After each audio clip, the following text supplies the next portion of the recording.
ভালোবাসা কায়ার 10 নম্বর অ্যালবাম। এই অ্যালবামটা কায়ার আগের অ্যালবামগুলোর থেকে একদম অন্য রকমের সাউন্ড পাবে সেখানে। তার কারণ হচ্ছে এই অ্যালবামে আমরা দুটো কম্পোজিশন, এমন কম্পোজিশন যে কম্পোজিশন দুটো আমরা এর আগে কোনোদিন রেকর্ড করিনি আজ পর্যন্ত। শোতে প্রচুর করেছি এবং এই শোতে করার সুবাদে কি হয়েছিল, আমাদের যে ফ্যান ফলোয়ার্স রয়েছে তাদের মধ্যে একটা চাহিদা তৈরি হচ্ছিল যে এই ধরনের কম্পোজিশনগুলো কীভাবে শুনতে হবে। তো যেহেতু আমরা রেকর্ড করিনি তাই আমরা ভাবলাম যে চলো এই অ্যালবামে আমরা রেকর্ড করে দেখি জিনিসটা। ফোক ফিউশন, একদম ফোক ফিউশন, মানে একদম অথেন্টিক বাউল গান, তার সাথে ইন্ডিয়ান ক্লাসিক্যাল এবং সুফি বন্দিশ একটা ধরো ইউজ করা হলো, এইভাবে করা হয়েছে। ভালোবাসা এটা কায়ার বেসিক অ্যালবাম। তো কায়ার 4 বছর, লাস্ট 4 বছরে বেসিক অ্যালবাম কিছু ছিল না। তার কারণ হচ্ছে যে আমরা যেহেতু প্রথম দিন থেকে দেখলে বুঝতে পারবে বা শুনলে বুঝতে পারবে, কায়া বরাবরই নিজেদেরকে ভাঙতে এবং নতুনভাবে গড়তে পছন্দ করে। আমরা এক্সপেরিমেন্টাল কাজ বেশি করি। আমরা যতবার নিজেদেরকে ভেঙেছি অন্য রূপে আবার বেরিয়েছি।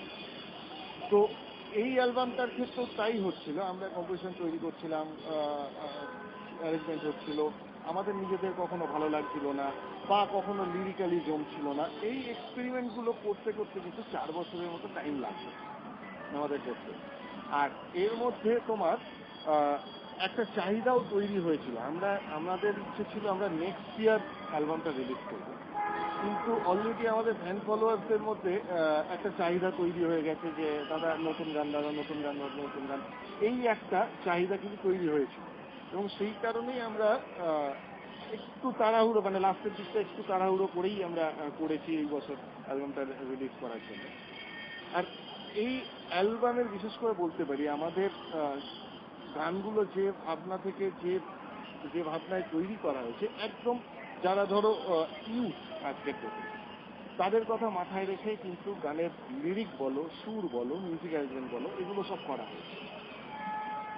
আজকের প্রজন্মের ছেলেমেয়েরা কি ধরনের গানের কথা শুনতে পছন্দ করে, কি ধরনের মিউজিক অ্যারেঞ্জমেন্ট তারা শুনতে চায়, এই জিনিসগুলো আমরা সেটা সম্ভব হয়েছে। আর একটা ইনপুট করবো এখানে, আমাদের লাইন আপটা একটু চেঞ্জ হয়েছে। এই লাইন আপটার জন্য কিন্তু আমাদের সুবিধা হয়েছে। এই যে ফিউশন কাজটা করা বা এই ধরনের যে সাউন্ডস্কেপ তৈরি করা, এর আগে যে আমরা করিনি এই সাউন্ডস্কেপটা আর কি, ভালোবাসার যে সাউন্ডস্কেপটা তোমরা শুনতে পাবে আর কি, এই সাউন্ডস্কেপটা তৈরি করার পেছনেও এই লাইন আপটার কিন্তু খুব ভূমিকা আছে। এই নতুন লাইন আপটা একদম টিনেজ লাইন আপ একটা, এবং তাদেরকে দিয়ে সব কিছু করা সম্ভব। এই ভার্সেটালিটিটা প্রত্যেকের মধ্যে আছে। তো সেটার জন্য আমাদের সুবিধা হয়েছে কাজটা করতে।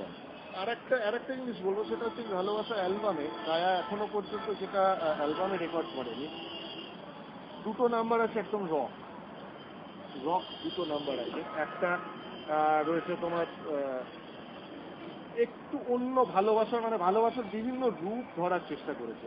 ভালোবাসা মানে এরকম নয় যে আমি করি ভালোবাসা, তা নয়। ভালোবাসার বিভিন্ন রূপ আছে। এই যে ধরো এখানে বসে আড্ডা মারছে, এটাও তো এদের ভালোবাসা। সন্ধে হলে এদের কিন্তু এই ভালোবাসাটা টান দেয় নিজেদেরকে, চল একটু আড্ডা মারি।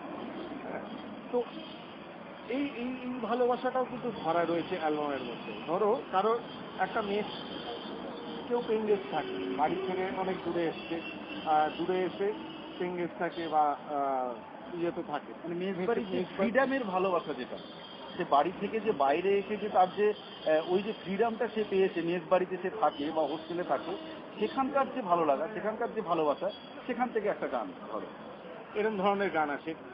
আরো কম্পোজিশন আছে যে প্রচুর ফ্রাস্ট্রেটেড, প্রেম চলে গেছে তাকে ছেড়ে, অনেক জোর ধাক্কা খেয়েছে, তারপরে যে ফ্রাস্ট্রেশনটা, সেই ফ্রাস্ট্রেশন নিয়েও কিন্তু গান রয়েছে।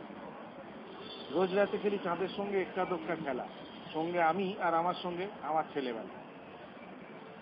মানে সবকিছু হারানোর পরও কোনো একটা জায়গায় তার ছেলেবেলার প্রতি ভালোবাসাটা রয়ে গেছে। এই ভালোবাসাটাও কিন্তু এই অ্যালবামে ধরা রয়েছে। এছাড়াও ধরো ভালোবাসাকে ভালোবাসা দেখানো, জল দূরে আছে রাখা একফালি ভালোবাসা, তাই না? এই ভালোবাসাটাও কিন্তু এই অ্যালবামে ধরা রয়েছে। মানে সব ভালোবাসায় তো ভালোবাসা পায় না, সেই ভালোবাসাটার একটা খোঁজ, মানে ভালোবাসাটা রাখবো কোথায়, একটা ভালো বাসস্থানে তো রাখতে হবে, সেই ভালোবাসার খোঁজে জন্য একটা ভালো গান আছে।